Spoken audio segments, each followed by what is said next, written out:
Okay. Okay, hello everyone. So it caught me off guard there. I thought I'll just sit here and pretend nothing's happening.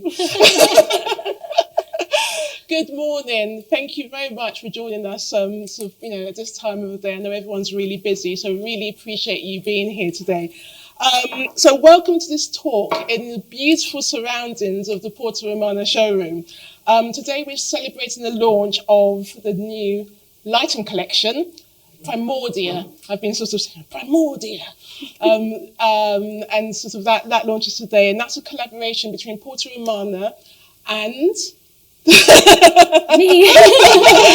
Maddie Rose Hills, who just happens to be Andrew's daughter. Andrew is the co-founder and creative director of Porta Romana. So we'll talk a bit more about that and that relationship and that collaboration. But we are going to be talking about the sort of creative process behind the launch. These are the pieces are over there if you want to have a look. And you'll have enough time to sort of view them properly. I am Busola Evans, interior journalist, and with me, as I've said, is Andrew Hills, who's the co-founder, and Maddie.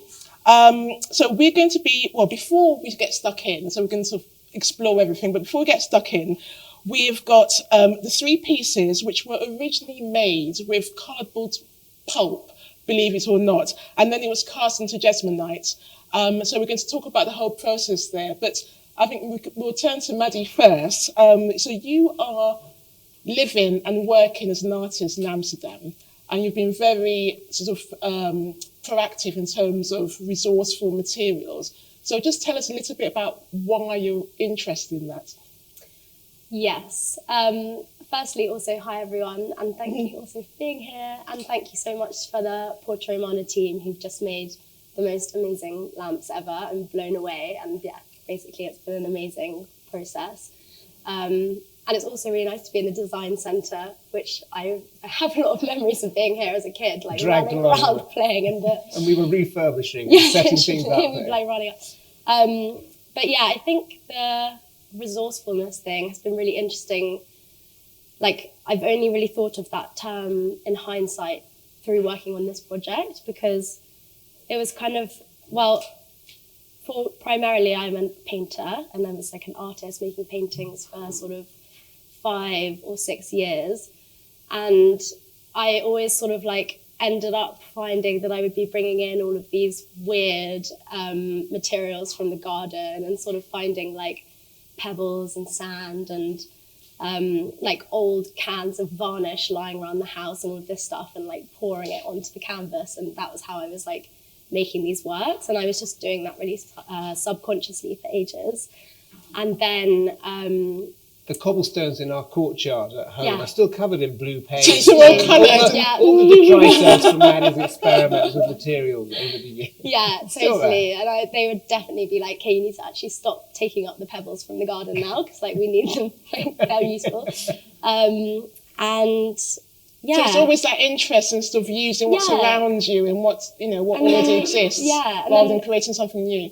Totally. And then kind of moving on to cardboard, it made it sort of, that was when I started thinking about the resourcefulness, because I was like, wow, this is such a sort of surplus material that is just in our lives. Totally. And we'll get onto that. But yeah, we had then loads of conversations about what it means to work with found materials and materials that are just like unwanted. And that kind of led to us coming up with this word of like, it's being resourceful. And yeah.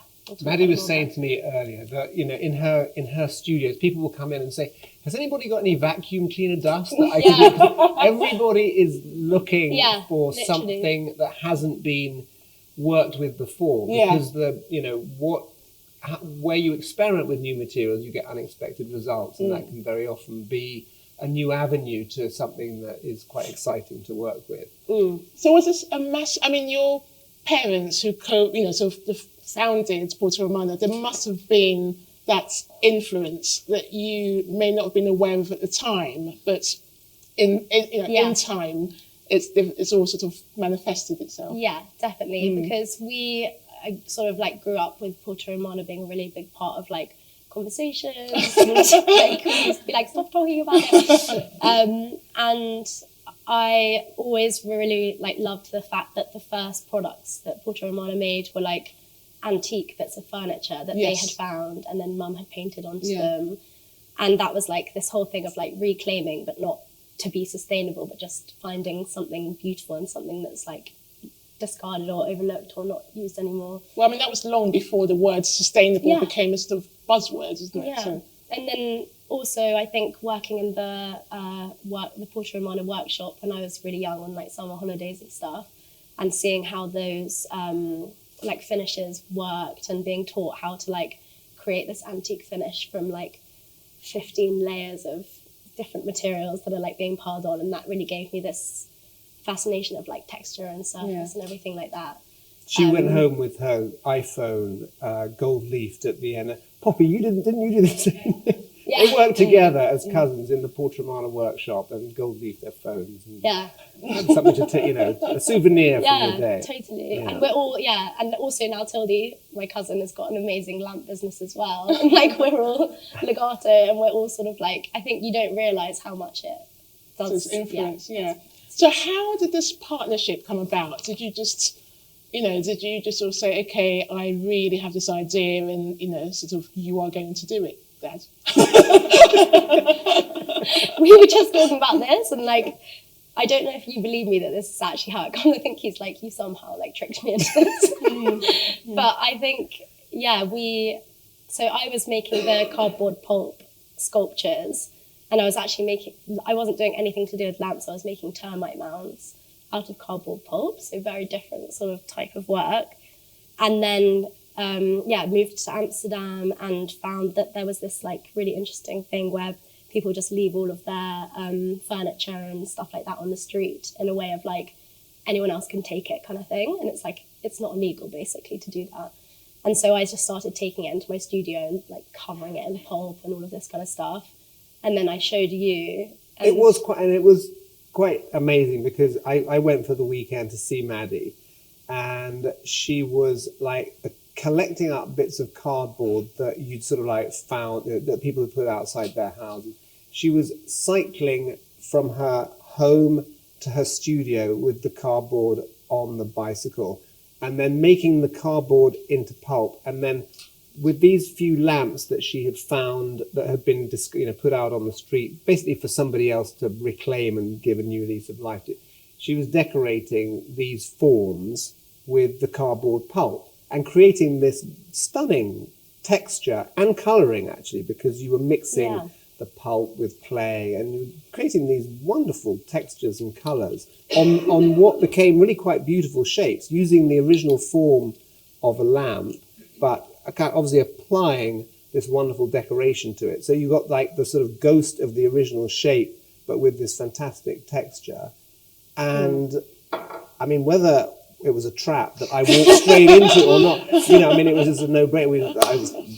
And she set them all up there with lampshades. Sort of subtle hints. Like, we're just going to go past my studio.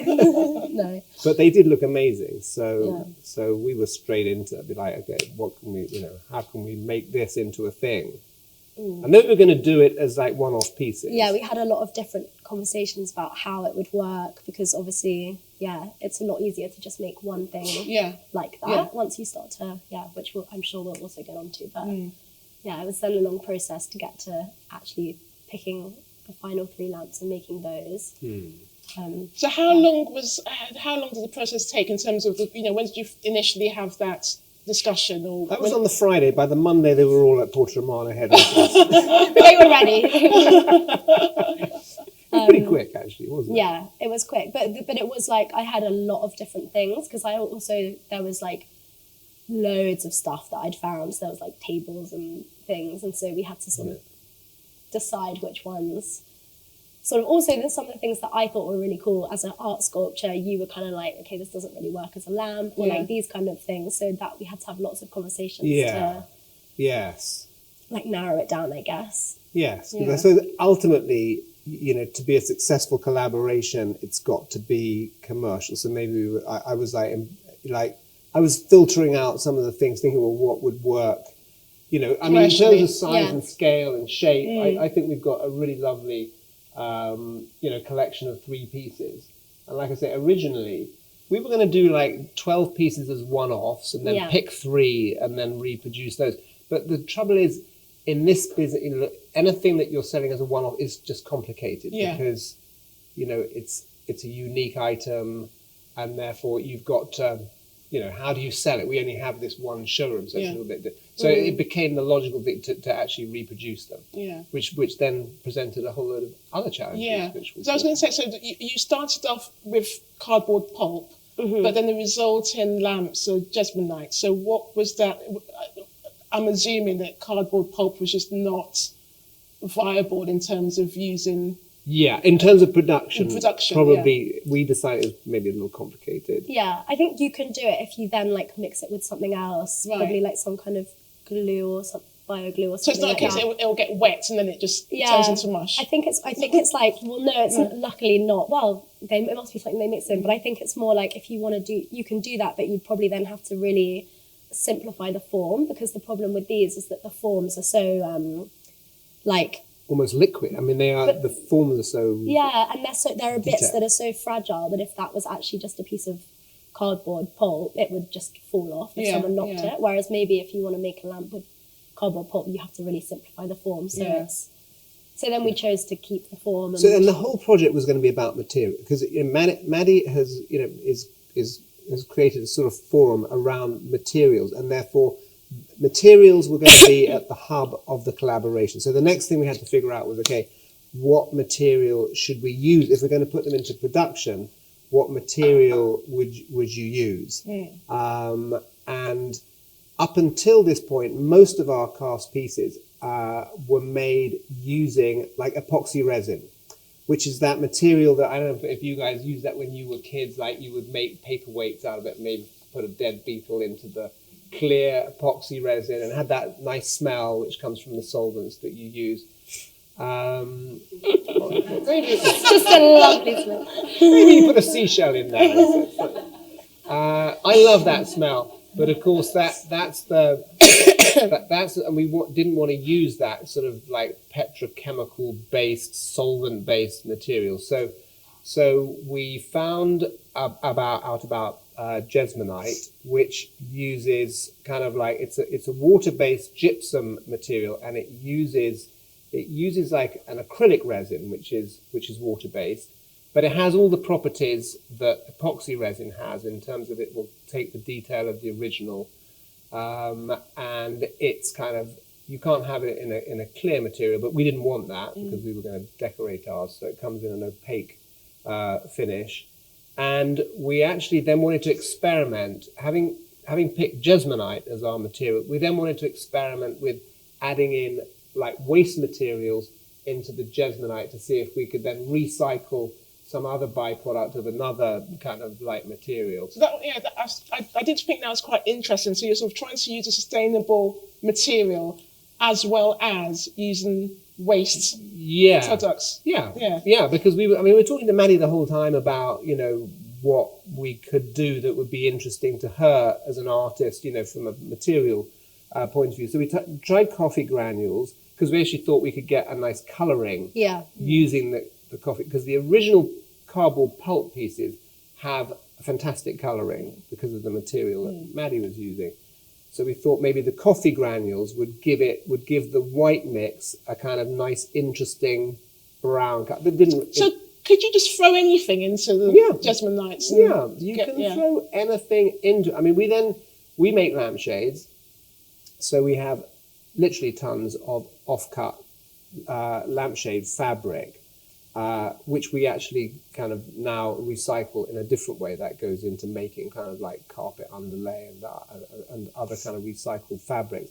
But we put lampshade fabric offcuts into the Jesmonite mix to see if that would work. And it did work, but you got little bits of fabric sticking out of the Jesmonite, which didn't work for Maddie's pieces because they already had the texture in it. But actually we were thinking, well, we could bank that because at some point in the future, maybe having that fabric mixed into the Jesmonite might actually work quite well on a different shape, but not for this purpose. And then we ended up using, we make a lot of lamps in ceramic, so we ended up using ground ceramic waste in the Jesmonite mix And that worked really beautifully, really reproduced all the detail well, and has this added benefit of, using up the waste product from another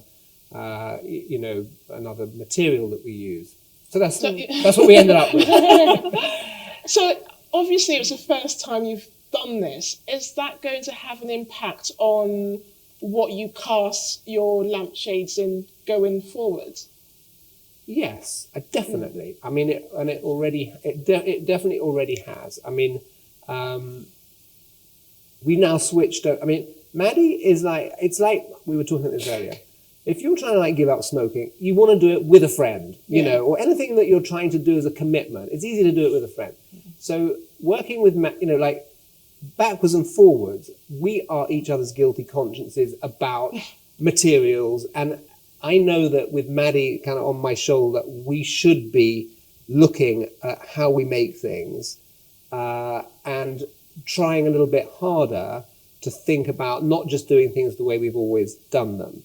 So having got the Jesmonite mix, we're much more kind of into working out what we could use that for. So in fact, we switched all our epoxy resin molding now to Jesmonite. Wow. We don't use it anymore, which means that, where we do that work, they don't have to have the same ventilation. They don't have the same, fume issues. They don't have the same, they're not using the same solvents or petrochemicals. So that's been a really... Is that meant retraining people? No, not really. No. I mean, obviously they have to work with the new material, but the processes are all the same. They're pouring it in the same way. It's just cleaner and sweeter smelling and better for... Smell is very important. It's better for everyone. And it's not that we had also, when we did this mushroom collection, those are all made out of a sort of cornstarch material, because they're 3D printed using this fiber which is made up out of cornstarch. And then once they've been 3D printed, we assemble them, and then we cover them in kind of a water-based plaster material to get the surface texture. So that was actually another kind of experiment that we did with a new material that is also much more, kind of resourceful, much kind of nicer to work with, and much less harmful. So obviously this has changed the way you're going to approach casting going forward, and it's quite interesting that you're very open-minded in terms of materiality and what you do with things. Is that a very important part of the company, being that sort of creatively agile? Yes. I mean, I'd say the most important thing that we have at Porta Romana is our originality, our sense of fun, playfulness with new designs, eccentricity, the excitement of just looking for fun new shapes, fun new decorations, fun new materials. We're just wanting to always make new, interesting, different things that are, experimental. And as long as you do that, it seems that customers will follow and they'll be interested in what you're doing. We're always trying to take risks and just create something that is, a little bit more exciting. Maybe not what customers are expecting, but hopefully things that they will warm to and kind of fall in love with, and ultimately they won't be able to resist buying. Okay, so we're going to get to some nitty-gritty. Maddie, what was it like working with your father? I mean, I love my father to bits, but God knows I would never want to work with him. So. Pretend he's not here. You're amongst friends. I'm actually not just saying this, but it was really, really, really nice. We just had a really relaxed time. I think the fact that, everything was we had conversations in a really natural way. So it didn't feel like it was okay, now we've got this brief and it's going to be this whole, really intense thing. There were definitely some funny moments along the way, but I'm trying to think of them now. The ones that, Were you apprehensive at all at the beginning? And actually, that question goes to you as well. Were you, was there any apprehension? Because there's that, whole thing, don't work with animals, your children, your parents. I was apprehensive only, you may have felt so. I don't know. I felt that my only concern was having embarked on the idea of making these things together and committed to trying to find a material that was going to be good enough to be the sort of the underlying element of the collaboration. I didn't want to let Maddie down. I didn't want to get into it and then find actually it doesn't work. Yeah, we couldn't find anything, and time ran out, and we had to just make the things out of what we'd always used, and therefore we didn't really kind of stick to the rules. Yeah, I actually also think, now you say that, I felt pressure in a way as well, because working in this way is so different to working in an arts context. So just the sort of professional standard of multiple people on one email thread, lots of really amazing sort of professional things happening, and then I'd be like, oh God, I've forgotten to check my emails for the past 4 days, oh no, and then that kind of thing, and then you just feel a bit bad. So you approach it it's like the artist you are. I was like, it's chill, we made this thing, and then it's oh no, we actually, there's a whole schedule and timelines, and it was actually very, because Louisa had just started as our kind of head of marketing at the time that we embarked on this collaboration. Wow. And the whole thing was run, we actually did not have loads of one-on-one, because the whole Porta Romana machine kind of kicked in, and it was so slick. Yeah. So how many months from sort of inception to... I think it was probably... When did you come to Amsterdam? Yeah. Maddie fell off her bicycle. I remember that. It was on the way back from the studio without the cardboard, in her basket. Somebody ran into her, and I think that was in the autumn. It was still warm. So. The bruises healed. I think probably 6 months ago. 6 months. So what would you say were the biggest challenges when you were working? I think trying to transition from a sculpture that's pretty it's pretty relaxed, if it breaks or if there's powder chipping off it or something like that, trying to transition that idea into a new item that can be produced many times and it can't break, it has to be a solid thing. That because was a really the originals big were very kind of the originals were exactly the same in impression, but they had more, just because of the material, it's very fragile. They had lots of more little bits, sort of sticking out that really would just snap off in any material. Yeah. So, and lots of undercuts, which is a problem when you're casting, because you've got to take the item out of the mold, which means that you can only peel it off in one direction. You can't peel it off in multiple directions.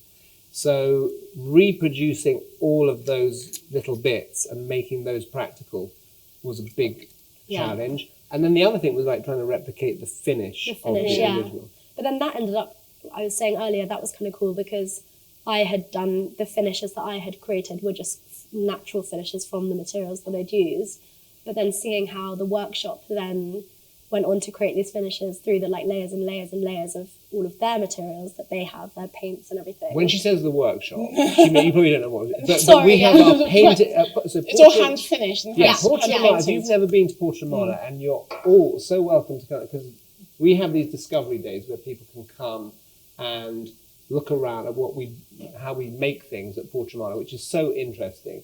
But the workshop, what we call the workshop, is this kind of our studio space, and we have about 30 decorative artists, painters, doing all the finishes on all these things in here, and they're all quite complicated and layered, and they take huge pride in doing them. And we have one kind of lead painter called Claire, who's been with us. She's incredible, and she's been with us for maybe even when you were coming in as a kid. And so you can really give Claire anything and say, have a try at reproducing this finish, and she will not only reproduce it, but then she'll be able to teach a couple of the other people in the workshop how to do it as well. Yeah, because then she has these sketchbooks full of each product and photos of every single step of how you get there, and all of her like notes of how she's figured it out and everything. It's really cool. So it can be followed through. Yeah, it's really nice. It's so interesting to look through her archive of, you know, developing all kinds of, you know, paint finishes, and they are really very complicated and they take a lot of time, but it's one of the things that makes the pieces what they are, in that they're not flat, one-dimensional and boring. They are, you know, interesting, deep, rich, and you don't get bored of looking at them because they've got these beautiful finishes that have got some kind of like depth and interest to them. And you would literally, I like that, the sort of like silver one there, what's that one called on the right? Miro, yeah, and I remember doing one like that, and I literally would take a whole day just to do one layer of the leaf of it, and then it's like that's just one layer of so many. Yeah, but then have like 8 or 10 layers of, you know, kind of. So to our new collection, new collection.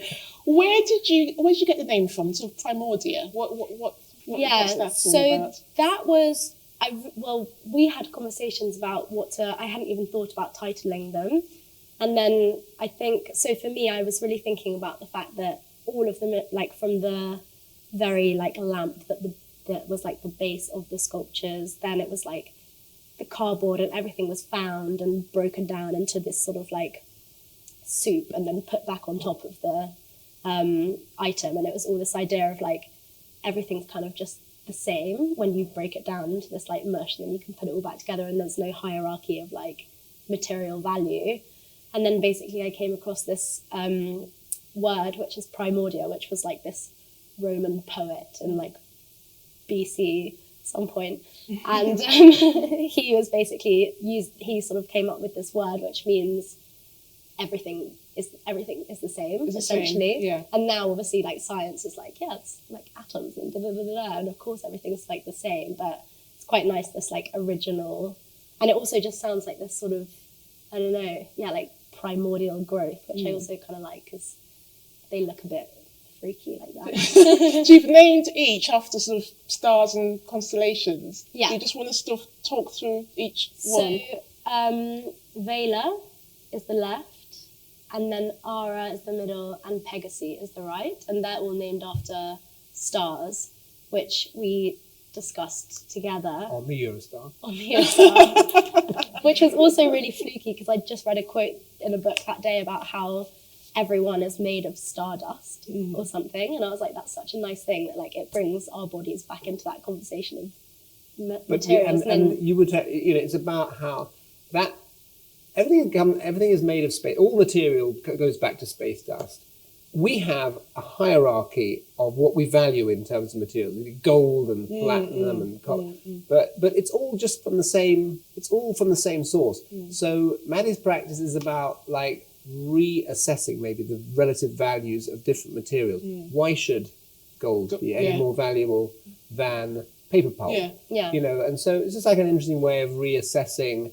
It's a societal thing that we've put the value on, not. Yes, and sometimes it's just good to look at things with fresh eyes and say, well, that works really well for that purpose, and therefore that's a valuable material in that context. And also, like, to different people. Like, I now love it when there's loads of people literally will come into my studio and just leave me like cardboard boxes, and I'm like, oh, great. It's so funny. I don't want that gold. Give me the paper. We love gold too, obviously. I mean, we've talked a lot about the importance of the use of materials, and there's this ever growing conversation about sustainability, but that's been very much part of Porta Romana for a long time. Like 80% of your pieces are made within the 45-mile radius of the HQ in Farnham. Yes, and I think one of the things that Maddie and I also have been talking about is that, you know, Porta Romana is no kind of like example of sustainability at all. All we're doing is like the fact that our makers come from within 45 miles of where is sort of like coincidence. You know, like we moved our sort of head office. We have like about 100 people working at Porta Romana, and we've just like evolved a group of makers that happen to be local to us. You know, glass blowers and metal workers. But it's not like we've set the business up to be a model of kind of like sustainability at all. But it's really nice that we do have all those local makers, and they're all they are all brilliant partners and collaborators. And we don't like to make things in China, but we also have a supplier, a maker in China, who happens to be really skilled at working with particular materials. And we work with them because they're the best people at making the things that they make. But we're in a strong position in that we do have that local network of makers, and that has some kind of credentials in terms of the miles that the products have to travel. And we do we have a green team, and that comes from individuals within Porta Romana. Like Franny runs our green team. She is very committed just as an individual to doing what she can, so she's like having cold showers and, carpooling, and, she's got a sub pod for her, organic way, and she's just like, that's how she feels. Yeah. And so that's sort of like infectious, and it does like go around. And Ali, our MD, is very focused on what we can do as a business. So all those kind of like ideas just sort of like evolve, and yet we've got this upcycling club, which is really good because a lot of products are not made well, and they're not made to last, but we are making things well, and Porta Romana things are supposed to last forever, and maybe not just for your lifetime, but you would give these to your kids and they would love them, and the designs are timeless, and the materials are really good, and those things. That those things matter, that we're not making things in a kind of like throwaway style. So the upcycling club is all about kind of perpetuating that sense of being able to repair things, being able to trade them in. We're having conversations now about renting out product, because these you don't have to own everything, and if you do want to change, there are other ways of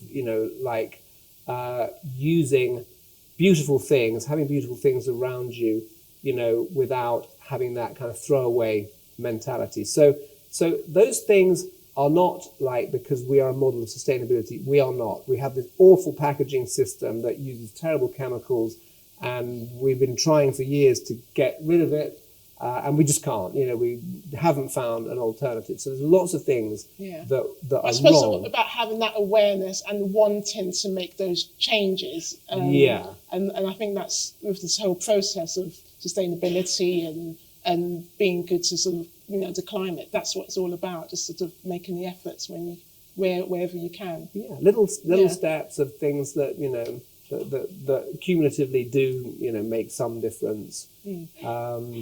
In the context of the fact that design is a very destructive, whatever you're making is going to be using up resources. So you can't help that. Yeah. But if you do it a little bit better than other people, then maybe that's a justification for keeping going. Yeah. So I think we have a few interior designers here today. So we've talked a lot about the sort of creation of the lamps, but how do you see them working in a real life sense, in a home environment? Sorry. I just looking at something. Sorry. Me? I can answer. I also think you should answer this because you told me your thoughts on the I do have thoughts about it. If I look at them, they look fantastic right there. And I think that they want to be in a space that isn't too cluttered, that doesn't have too much else going on. I think in quite a clean, spare space, that kind of like texture and colouring really stands out beautifully. So I would imagine using them in quite a kind of minimal, clean space where they can become, a focal point in a room. And, they want to have space around them so you can really take in, that incredible texture and those lovely forms. I think they'd be wonderful things to live with. Oh, okay, thank you. And on that note, I just want to ask if there are any questions. Please ask questions. One question I wanted to ask you, as an artist, would you, as an artist, Yeah. Would you be offended if it was made in a completely different pattern or patternation? That's a really good question, because I definitely get it. And there was it was kind of that process when you know that they're going to be cast. You also kind of have to accept the fact that the finishes aren't going to be the finishes that you originally created. But actually the answer is no, because we had that conversation already. When the largest lamp, Pegasi, we've actually used the finish on that is actually quite different to how the original looks, because they tried to recreate the colours sort of exactly like how my original one looked, but it didn't really work when it was made in paint, basically. It just looked, the colour of the cardboard looked a bit horrible in a paint thing. Mm-hmm. So they really made the whole thing a lot more like stony looking. Mm-hmm. And that really made it become something else entirely. So I actually really liked that process of seeing how it can evolve and transform, yeah. I also think that's a really good question, and I think that one of the exciting things about having customers pick their own finishes on existing designs is how it opens up. You know, it gives us the opportunity to see things in a way that we would never think of seeing them ourselves. Sometimes it works so well, doesn't it? And we find that some of the customer finishes just look spectacular, and we never would have thought of it. Sometimes they don't, you know what I mean? But then it's all subjective, it's all individual, so it's nice to experiment. Any more questions? I know you talked about materials, but how do you actually make the shape? Is it mold or the flat bases? Yeah, so you take the original shape and you create a silicon cast around that, which is a kind of flexible rubber mold, which gives you a negative of that shape, and then that also goes into a plaster sort of like case mold just to contain the silicon mold, and then you pour the Jesmonite material into that silicon mold, and you let the material set, and then when you open the mold, it kind of looks vaguely like that, but completely white, and it's a little bit, there's a seam that's on the mold, and you get little bits of Jesmonite clinging on to the form where you don't want it. So then you have to kind of carefully chisel away with a little Dremel by hand. You chisel away all those little bits that you don't want, and you clean up the mold lines, and then you more or less have that form in 3 dimensions, but in the Jesmonite finish, which is white, more, you know, sort of dirty white. And then you start to paint that to give it that kind of colouring and patination. Yeah, absolutely. Yeah, all the painting will be slightly different, but consistent enough, you know, for you to have a pair and for them to come from the same family and to make sense together. But yeah, although, you know, you might imagine just like they just pop out of a mold, there's a lot more kind of handwork involved in finishing what comes out of the mold, and then there's the whole process of painting and giving it that patination, which kind of like is the finishing touch, I suppose. Okay. Any more questions? One over there. Ooh. You gave us a floor lamp. I did give them a floor lamp. What happened to that? Don't know where that's gone. We don't know. I would love to accept. In fact, you were mentioning furniture earlier. Yeah, I'm like, got some more things. Funny you should ask. Yeah, good question. Yes, I think it's always nice to launch, you know, a collection or a collaboration in quite a small way, you know, and to kind of like get people interested and excited. And once you've got that kind of reaction, if there are any changes that you need to make in the way that you're, you know, kind of like working those products, that's a good time to do it. And then, bam, we go global, Mads. We take over the world. Any more questions? Are they for sale now? Very good question. Always on the commercials, Anna. Yeah. Make a great ad. have Emma Redmayne from the World of Interiors, publishing director. Yes, today is the day when they go on sale and the collection is in production and it's all ready. Everything that we make to order. So it's not kind of like off the shelf, but we will have those kind of ready for decorating. So they'll be sort of, we tend to keep everything in stock up to the point of finishing. And then when we get orders for those pieces, they go through the workshop as we talked about. And so Emma, just let us know how many you'd like.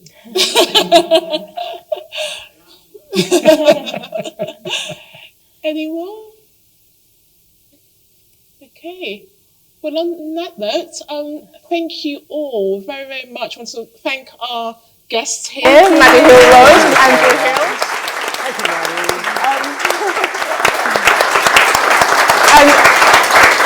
And thank you all for being here. Thank you.